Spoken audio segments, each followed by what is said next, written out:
If you guys notice here, network quarantine, under network control, we have two features. Firewall. Firewall you already have covered. Why do we use firewall? We use it for controlling network traffic to our endpoints or from our endpoints, both incoming and outgoing. And we can control network traffic to an IP address, to an address space, to an IP address range, as well as to an FQDN, which includes websites, applications, or domains. That's what we use firewall for. And how does it block it? So the agent receives this configuration from the console. Agent looks into those domain name. Agent performs DNS resolution, captures the corresponding IP addresses against that domain, and agent blocks outbound or inbound traffic from those IP addresses or to those IP addresses, depending on whether it is incoming block or outgoing block. That's what agent does. Then comes network quarantine. Now read network quarantine carefully. It says if this is configurable, network quarantine lets you enable specific network connections to quarantined endpoints. So if you quarantine an endpoint, if you disconnect an endpoint from the network, it is considered as quarantined endpoint because it is not available on the network, which means it has something not right on it. So if there is and in case of disconnect from network, what would happen? The endpoint would only receive communication from management console. So disconnect from network will block all incoming and outgoing traffic on the endpoint except for agent to management console communication. That will continue to remain there. So in network quarantine, what it will do, in network quarantine, you will enable specific network connection to quarantined endpoints. It says network quarantine cuts off all communication except between the agent service and management console. The new capability lets you add connections to be applied to quarantined endpoints in this scope. Supports Windows Agent 4.5 and Linux Agent 4.5 and above. That's what network quarantine is. So after you disconnect an endpoint from the network as part of your threat remediation process or threat remediation activity, you would want to run certain queries on that endpoint. You would want to run certain scripts or you would want to remotely connect to that endpoint. How would you be able to do that? Through network quarantine.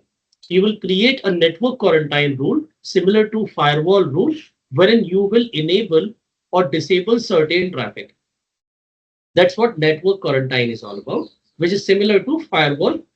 However, the difference is firewall control is for endpoints which are healthy, which you want. Firewall control is proactive in nature for healthy endpoints, and network quarantine is a reactive control when the endpoint has a threat on it and you want to control the behavior, incoming and outgoing traffic behavior on that endpoint. That's the difference between network quarantine and firewall control. Are you with me on this?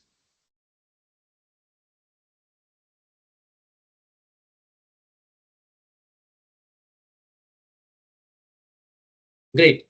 So the ultimate goal is that we should have good knowledge of each and every option which is available on the console, because that's what you will be dealing with, whether you work as an administrator whose job is to design, architect, and implement the solution, or you work as a SOC team member, operations team member, security operations team member, whose job is to consume the solution.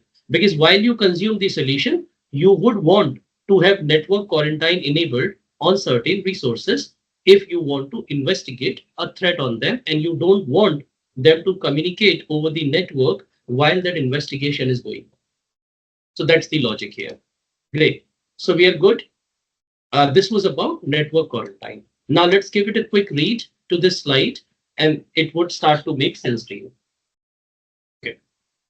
All right. So this was about network quarantine. You can see the best practices also, that in what scenarios I have intentionally included best practices with most of these services, because what happens as a technician or as a technical person, we must understand that every service has a capability and services also have limitations at the same time. But you must also understand the best practices while configuring that service. That what are my best practices? how will I configure this service to the best of its capability? That's what best practices are. So it says use quarantine only for high risk or compromised endpoints. So what it says that since quarantine will basically bring that endpoint, disconnect that endpoint from the network, which means all the services will be inaccessible from that endpoint. So it is like a downtime. So it says to avoid unnecessarily downtime on the endpoint, use quarantine only for high risk or compromised endpoints only. Enable location-based quarantine rules. So you need to enable location-based quarantine rules based on your business unit rules. Test quarantine policies on pilot groups before wide deployment, which is another thing. And this is a best practice. I cannot just roll out a product or a security solution to my production environment unless I test it in on a test case. I'm saying on a test systems, or we call it pilot also on pilot. So first you do a pilot and then you do a full-fledged production. Automate quarantine trigger for confirmed ransomware or C2 traffic. Then always define clear recovery flow or SOC teams can safely release endpoints. Clear recovery flow basically means when would you want to remove that system from quarantine? What will be the flow of recovery? That's what you need to understand. Then you see network quarantine configuration. So as I said, for each service, you will find the configuration steps also, that how do you configure that service along with screenshots wheresoever possible. So we completed device control also yesterday, and I showed you a demo, and Dave showed you a demo from his MacBook, wherein he onboarded MacBook as one of the endpoint. Then we configured device control and scope it to that MacBook or to the group where MacBook was hosted. And then he showed you by connecting the mass storage device or the USB or a flash drive, and it was blocking. Then we gave some, then we reduced certain restrictions. We made it a bit relaxed, and then we allowed read-only operation. So after we allowed read-only operation, Dave was actually able to open the files on the flash drive. And when we had read-write restrictions, he was not able to open the file, and he was not able to copy anything into the flash drive. So we saw that activity. And then I did talk about other devices for which we can configure device control using SentinelOne, which includes your printing devices, camera devices, plug and play devices, mass storage devices, authentication devices. We have RSA device that you connect to a flash drive, the USB drive, and then you basically have ports generated on it. So I showed you all those capability. And similarly, you see the device control part, the configuration part. Okay, then comes network discovery Ranger. Now, this capability is not part of our license. Network discovery or Ranger capability is part of commercial license that we did not take for this training. We basically took enterprise license. So what happens in network discovery and Ranger? Let me first show you where that capability is. And then I'll talk about that capability. So in the console, this part, network discovery, you can see it says Singularity network discovery is not allowed in this scope. And if we go to SentinelOne pricing, SentinelOne website, and navigate to pricing, you will find that network discovery, this network discovery portion is only part of this enterprise. And we have this license commercial. This is the license that we have taken, commercial license for this training. We never took this license because with this license, they offer managed services and some additional, some additional add-on. And the cost of this license comes around $300+. So to save cost, we never took this license. That's the reason we don't have network discovery and forensic data collection added to our, account. So I'll theoretically explain that service, what it is, because there's a high probability that when you support a customer environment, they may have network discovery available. So as the name suggests, network discovery, and the SKU name is Ranger. That's the SKU name, which is Ranger capability of SentinelOne. So what network discovery does, it provides full visibility of all devices connected to your network. So what you will do in the network discovery console, you will create a network discovery rule. And as part of that rule, you will provide an address space. You will either provide the full address space of your network, which is, let's say, so you will provide the address space. You will say that this is my network address space. You will either provide the address space and then you will run a discovery. What it will do on this address space, which contains 65,535 IP addresses, it will scan all the addresses and identify whether there is a device attached to this IP address. Then it will identify the device. Now, what kind of devices they will be? You will have a switch, you will have a router, you will have a firewall, you will have a virtual server, you will have a physical server, you will have endpoints, which is employee devices. You will also have mobile devices,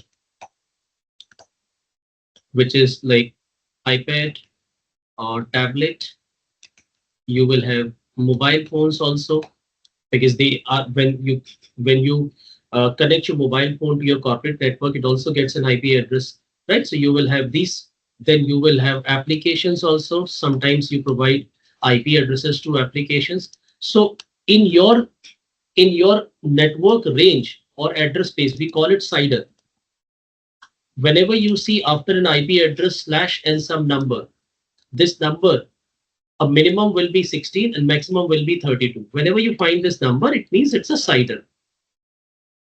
So if you put this CIDR, the network discovery or Ranger service will go ahead and search for all the devices which are connected to the IP addresses in this range. And it will populate the list of them in the as part of that discovery. Once that discovery is complete, the total time it will take to discover is directly proportional on the total number of IP addresses in the CIDR or range. So once it is done with the discovery, it will populate that, okay, on this IP address, we have a switch, we have a router, we have a firewall, we have a VPN device, let's say, or we have a web application firewall, web, whatever is there. It will search it and it will populate. Now, for some of the devices, it will be able to tell you the exact information that it's a router from Cisco, it's a Cisco ASA. And for some devices, it will say unknown because it could not identify what the device is, or the device is not a universal device. So it will populate the list of it. And against each device, it would give you the information. And then it would say unprotected against that device, unprotected. Against the router, it will say unprotected. So it will keep on, it will say either protected or unprotected. Now, obviously, switches and router you cannot onboard into SentinelOne. So it would say unprotected and you would not have an option to protect it. But for these devices, which is employee devices, endpoints, it will show you all the employee devices. It will say unprotected and then there will be an option to protect it. So what you will do from the network discovery itself, you will initiate the protection, and that will try to communicate the device over the internet. I'm saying since Ranger is able to discover that device, it will send communication to that device over the network. And if that device has file and printer sharing on, WMI on, it will push the agent, SentinelOne agent, uh, with an appropriate site token to that device over the network. And it will be a remote installation on the device. It will be able to protect the device from the console itself. That's what Ranger capability is. If it is not able to deploy the agent from the console, from management console, then at least it will give you the steps that you need to follow. That's all Ranger discovery is all about. Now you can read this. It says SentinelOne Ranger Discovery gives full visibility of all devices connected to your network. Network discovery agents scan your corporate environment to identify and manage connected devices, even those are not protected or supported by SentinelOne. As I said, it will show you everything, switches, router, and whatnot, whether they can be supported or not. And if they are already protected, it would say protected. If they're not protected, it would say unprotected. And protect button would not be available for any device which can't be protected. It says network discovery identifies devices such as secure devices like laptop, server, unsecured devices, for example, hardware running a supported OS, phone, Android, tablets, Unix server, all that, and unknown devices that is not secured, but we cannot determine if it is supported by SentinelOne or not. Network discovery benefit is enterprise-wide visibility of connected device. So from here, you can dump a report and you can quickly see in my network how many devices are connected or how many devices are supported but not connected. All that I can find out. Intelligent and automatic scan management for best discovery. It provides a simple map of unsecured endpoints on which to install agents. So it also provides you visualization mapping, network isolation for unwanted devices. Easy deployment of network discovery is an integrated solution with SentinelOne agent and management console. Easy network scale. Now, overview of network discovery functionality. It says when you install network discovery on an endpoint, the network discovery agent can become distributed network sensor. You can select corporate networks from which scanners network discovery, and selected network discovery agent from the approved network can be connected to passive and active scan techniques. So this is the network discovery part. So it says network discovery runs fingerprinting, a data enrichment AI to identify and classify unique device on the scan data. So that's how it is able to identify most of the devices, because it will use its AI model, and if it finds any information about that device, then it will use AI to get more information. So if it finds that it's a Cisco device, it will quickly identify whether it's a switch or a router. If it's a switch, then which model or which SKU of switch is this, all information you will see it. That's what network discovery is all about. So in each slide, I have also provided you reference to the documentation from where we have taken this content. The entire content in this presentation, not even a single word, the single word or single line is outside of Sentinel official documentation. Everything is from official documentation. All images, all content is from official documentation. So you can trust this information for authenticity, and this is up to date. Because before each training, I would personally review all the slides and check if there has been any update in any of these services, or if we would need to update any screenshot in the form of images you will find in the presentation. So be stressed on that. Then comes location. Now, location feature, I did talk about it. Let me give you a quick walkthrough of it. So location feature, when it comes, this is a great feature because this also helps you in certain management aspects with respect to filtering the devices based on location, and then accordingly deciding on various policy implementation aspects with respect to restriction, whether you want to protect or detect, with respect to agent upgrade and update policy. It provides you a lot of capabilities. So if I and location attributes over here. So in the account level, I can create location. For example, I have two locations here: fallback location, which is the default location for everything, and then another location. So I've created another location, India. Let's say I want to create one more location. So I can provide the location name. I can say this is my North America location. And over here, I can provide the description. This location is for company headquarters. Then it says an endpoint is in this location if. Now, when you onboard endpoint, they will either be registered in fallback location or in any location that you provide. So what would be the criteria for an endpoint to be added to this location? So the criteria, it says the endpoint will be added to this location if one of the parameter is true, if all the parameters are true or there is no defined parameter. So I'll say at least one parameter is true, the endpoint will join this location. Now, what is that parameter? I can provide those parameters now. I can provide a parameter on the IP address range. So for each location in any corporate, you will have a defined IP address range for that location. So or you can define DNS server in that location. If you have Active Directory server, then you can provide the IP address of that DNS server, DNS resolution, network interface, SentinelOne connection. There are multiple options. IP address is the most appropriate. So I'll add an IP address. I'll say that I'm providing you this address space. All the devices who have this IP address, this CIDR block, they will be added to this location. So I don't provide DNS. I can provide any of this. So IP address is the most important. I provided the IP address. Now what will happen?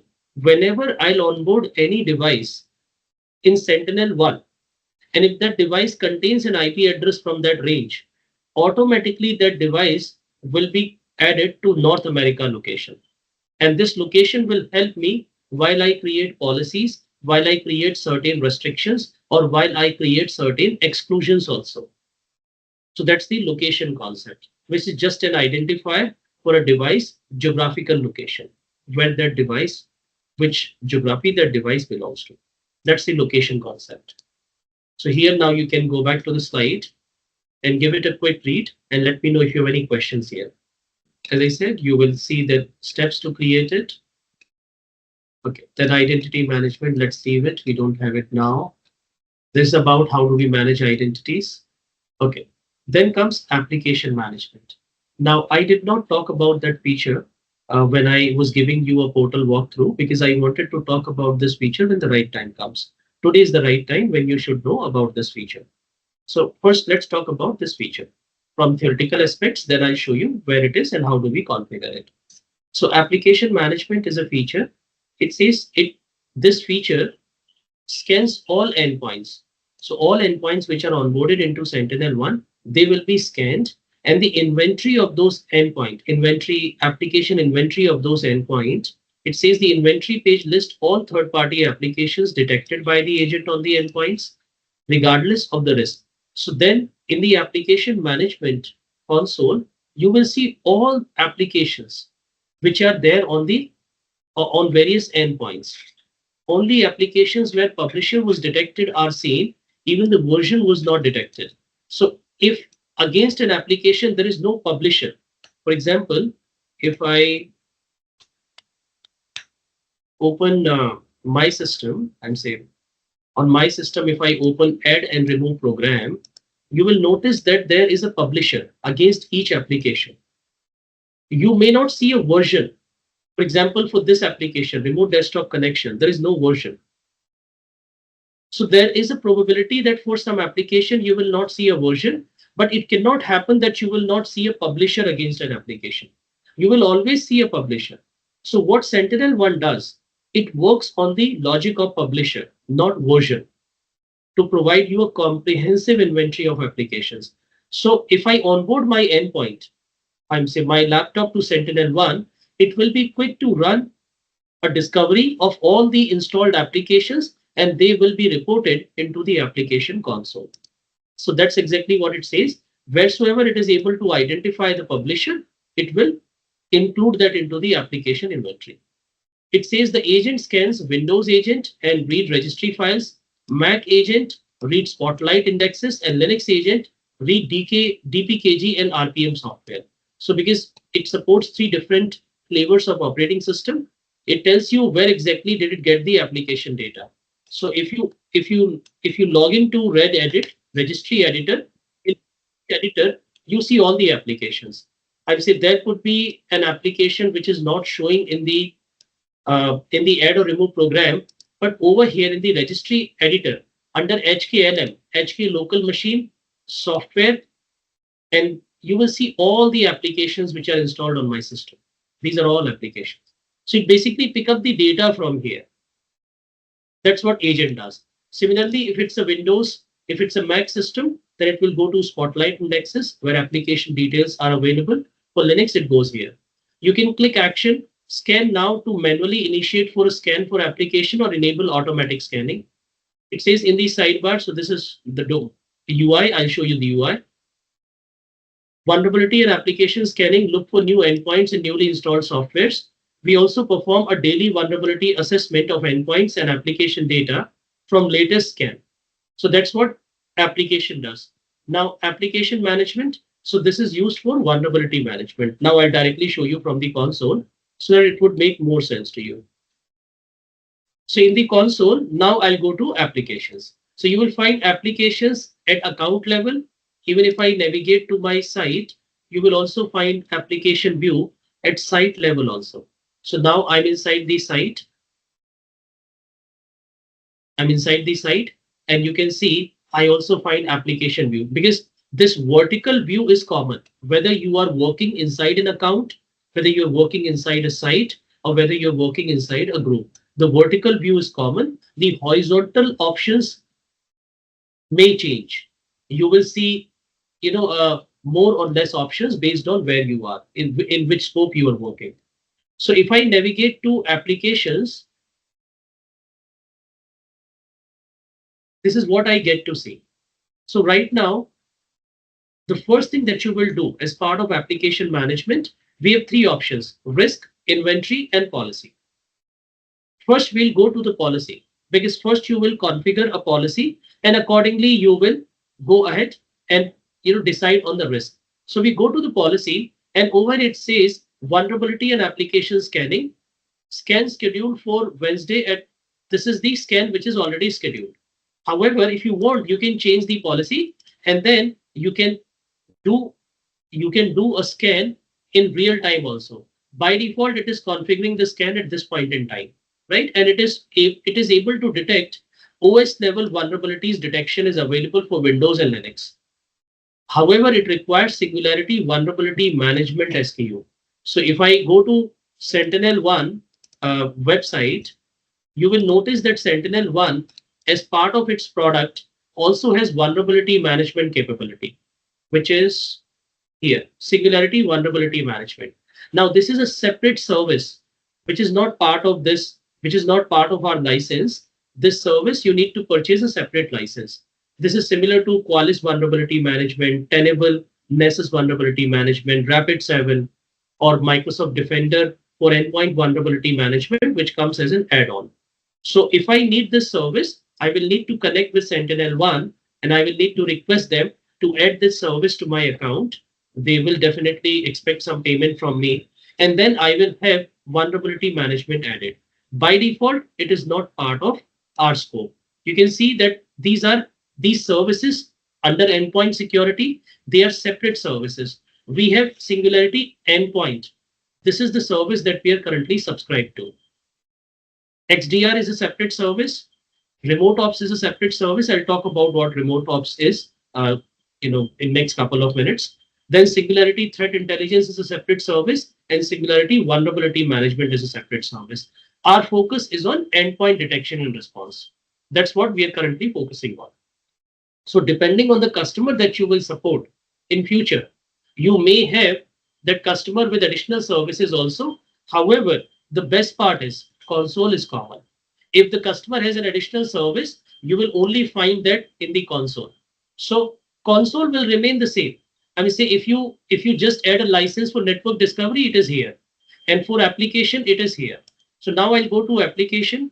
Even though I don't have vulnerability management capability license enabled in my account, I would still be able to do a regular scan on my endpoint and at least be able to populate all the application inventory.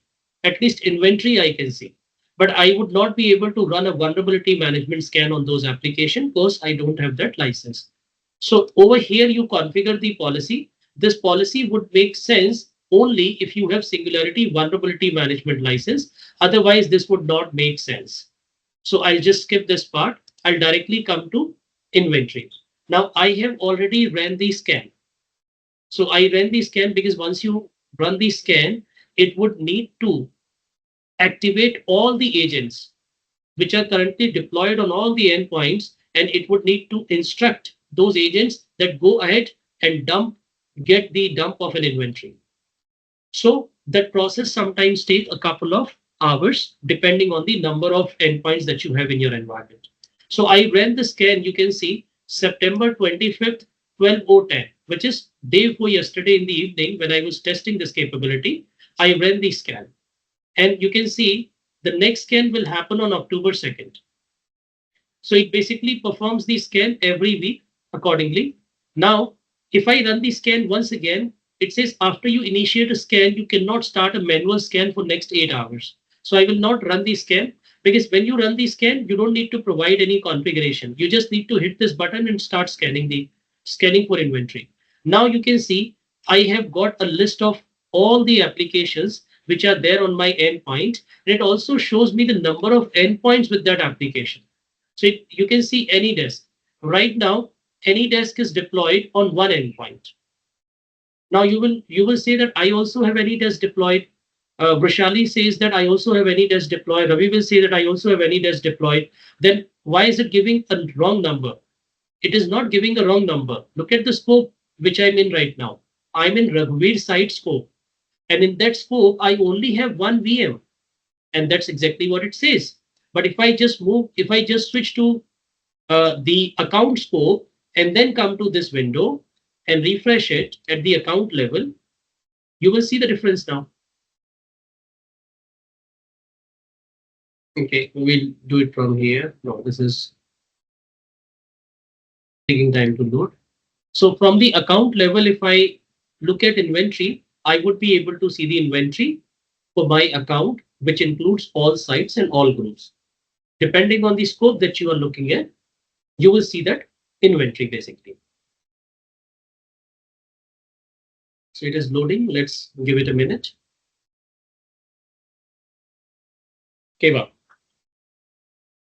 Great. So now I'm at the account level, you can notice.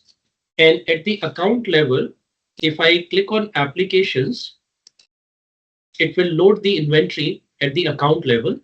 Now, if I navigate to inventory, you will see the difference here. See the difference. So here you can see the applications. For example, few applications are on multiple endpoints, 4 endpoints. Or if I want to search for a specific application, let's say application name, AnyDesk. If I search for AnyDesk, it will search for this application and tell me that as we speak, AnyDesk is currently available on 3 systems. Now, why it says 3 systems? Because on those 3 systems, it is not quarantined. So it would not include systems on which it has already been quarantined. So AnyDesk is there on 3 systems. So you can just search from the endpoint name also. Now I can search for the endpoint name also. Let's say instead of searching for application name, I can use the filter which is endpoint. Raghuveer hyphen Windows 11. So this approach will basically help you while troubleshooting. While you are troubleshooting a specific threat, and if you want to know additional information about a specific endpoint, or if you want to know whether that application is available on multiple systems, the application in question, you can quickly come to application tab and you can quickly navigate to inventory, search for that application and identify how many devices contains that application, which could probably be prone to attack in near future if it is an application related attack. So that's how you can do the inventory. So you can do a search and you can find all the information here. This is about application. So as I said, your risk part will not work properly because you don't have a license for it and it would basically not show all the information. For example, it says that VLC media player is critical. It has highest severity critical. If I click on this, it shows that VLC media player is installed on one of the endpoint, which is Simha3's endpoint. And it also shows me the CVE information for it, which is these are the common vulnerability exploits. People who are from vulnerability management background, they will understand what CVE is. CVE is, is a public collection of databases about known vulnerabilities. So these are vulnerabilities which were discovered, and 2023 basically shows the year in which it was discovered, and then you see some code. This code is nothing but This is how they manage the database. If I click on this vulnerability, I'm saying if I select the specific vulnerability, and then I can click on Maitre and National Vulnerability Database also. So NVD stands for National Vulnerability Database. This is where these vulnerabilities are maintained. And this is managed by NIST. And this is an initiative from the government of North America or from United States. So here it talks about this vulnerability detail. It shows that when this vulnerability was first introduced, it says publish date, entry, dictionary entry, last modified, sources, Mitre, all that information you will get about that vulnerability.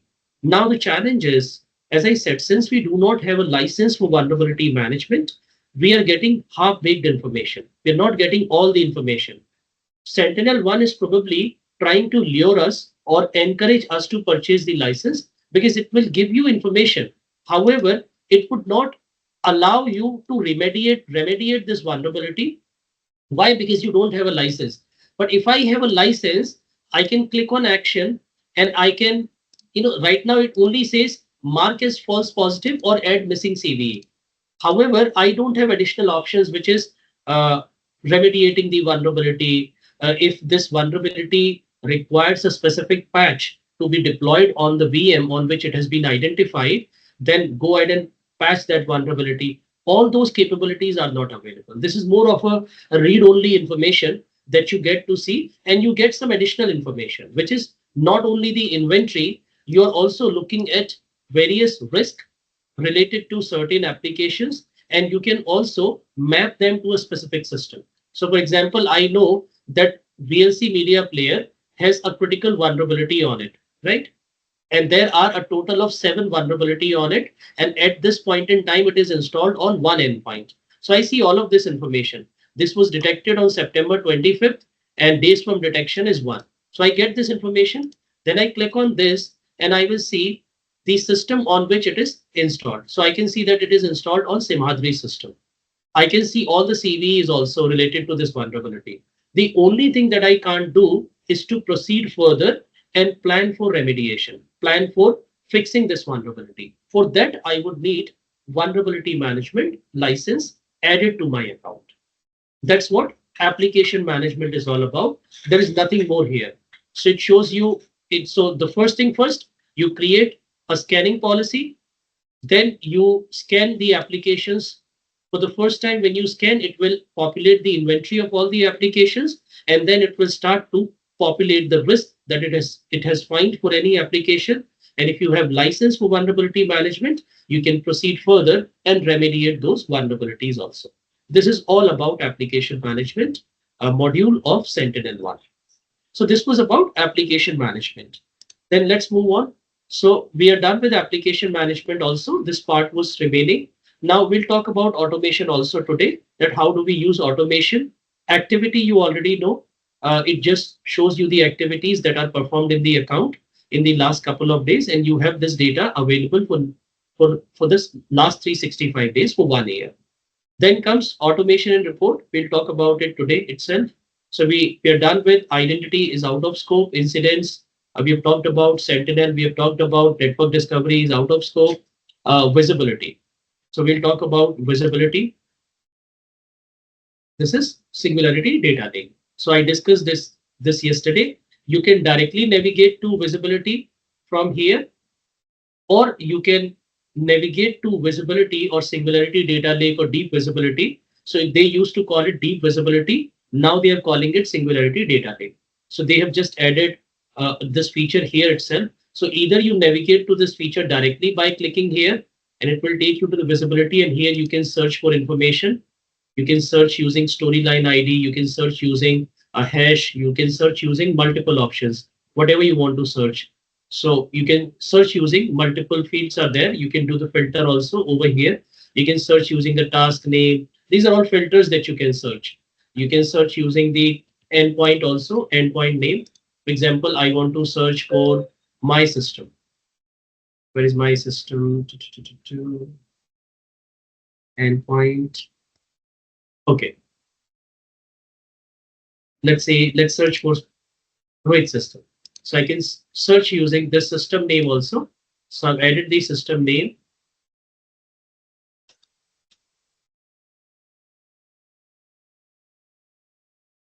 That's how you search for it. So let's say I search for Vishali's system. Then after that, you will search for operating system. So that's how you put the values. When you put the values, they basically come here and then you can do the search and it will accordingly show you results. So we did talk about it yesterday. The more you work with this deep visibility console, it would be easier for you to get to the depth of any threat and be able to resolve it permanently, because you will be able to correlate whether that threat is available in other systems, and you will be able to create a use case accordingly and resolve it for all the systems accordingly. So that was about visibility part. Okay, so that's about it. Can we save the search? For example, I would like to search for indicator hash. Take an example of hash. Mhm. So I got a recently, let's take a recent attack, Jaguar attack. So I would like to search for the hash every 7 hour or every 8 hours. So is it possible? Can I save search and can I run that search automatically? Absolutely, that's a great question. And that will lead us to our next topic, which is star custom rules. So what you will do, this is known as proactive threat hunting. So you are creating a rule, you are saving that rule in SentinelOne and telling SentinelOne to execute that rule after every 1 hour, 2 hour, 10 hours, 1 day, 7 day. And the result of that execution must be shared with you in the form of a notification or in the form of a threat. That's what you are telling SentinelOne. So this process is done under star custom rules, which is here. So we'll talk about it. Okay. This is known as proactive threat hunting. Great. What I wanted to talk about. So the other day we were talking about various detection engines. Now you need to understand all of these detection engines. These detection engines are available in the policy. When you configure a policy on the right hand side, if you remember, we have all the detection engine except for reputation detection engine. All other detection engines I can configure, I can enable or disable. So if I go to settings, if I go to Sentinel and navigate to policy, here I see all these detection engines. So let's understand about these detection engines and then we'll take a break. So threat detection engine. The first detection engine is static AI, which is at the bottom layer. So understand how these detection engines are working basically. So the first is static AI, which is also considered the brain of SentinelOne. It says it works pre-execution analyzes files before they run. So this is the brain of SentinelOne. And with this static AI detection engine, your SentinelOne agent continues to find threat on the endpoints. It uses machine learning model to detect known and unknown threats. It stops threats even when endpoint is offline, no cloud dependency. So what is cloud here? Your management console is cloud because it's hosted in the cloud. So even if the agent is offline, the endpoint is offline, it is not connected to the internet, the agent will have all the instructions with it and it will continue to stop threats, protect your endpoint, and whenever it is able to establish the connection with the cloud, with the management console, it will it will transfer all the data there. So that's first. Then there is another layer, which is cloud intelligence layer. What is this layer? It says it leverages global threat intelligence from SentinelOne cloud. So SentinelOne cloud is part of you know Amazon cloud, wherein it has created its own threat intelligence layer, which is receiving threat intelligence data from various sources, paid as well as free threat intel sources. It provides real-time updates about emerging malware, domains, and indicators of compromise. It enhances detection accuracy with crowd-sourced knowledge across all customers. So both paid as well as free threat intelligence it is receiving. Then comes another detection engine, which is behavioral detection engine. Now this engine works in runtime. It monitors processes, memories, and system behavior on endpoints. And based on that, it attacks fileless attack, ransomware, 0 days, and don't rely on files. So based on that it attacks. So for example, ransomware. What ransomware does? Ransomware performs active encryption. While the system is running, you will an active encryption event will generate, which means that some files are getting encrypted. And that's what ransomware is. So behavioral AI detection engine will be quick to capture that active encryption event and will block that event then and there. And if required, will roll back the system to a pre-attack stage. That's what behavioral AI does. So active protection is provided by behavioral AI, and it uses storyline technology to automatically connect events into attack chain. So if it is happening on multiple systems, if it is happening across multiple files, multiple folders, it will quickly consolidate everything into a timeline that I have shown you yesterday. Then comes custom detection engine. Now it allows security to. Now this is the engine that Prashali you were just talking about. That I also want to configure something so that my security solution will basically follow my logic, look for that threat, discover for that threat, and provide me a report whether it was able to find or not. That's your custom detection engine. It allows security team to define custom rules and detections, which is known as star custom rules in case of SentinelOne. It supports environment specific policies for unique threats or compliance. Environment specific basically means policies for Windows, Mac, Linux. It integrates with deep visibility queries for advanced hunting and automation. So when we write custom queries, star custom rules, we can also integrate them with deep visibility feature, which is Singularity Data Lake, to get deep visibility or in-depth understanding of the replications or impact or outcome of those rules. So this is something that we will do once once we move on, then we will talk about this. Then we will get started with the with star custom rules, which is more about custom automation, custom integration, proactive threat hunting, and the last leg of this training.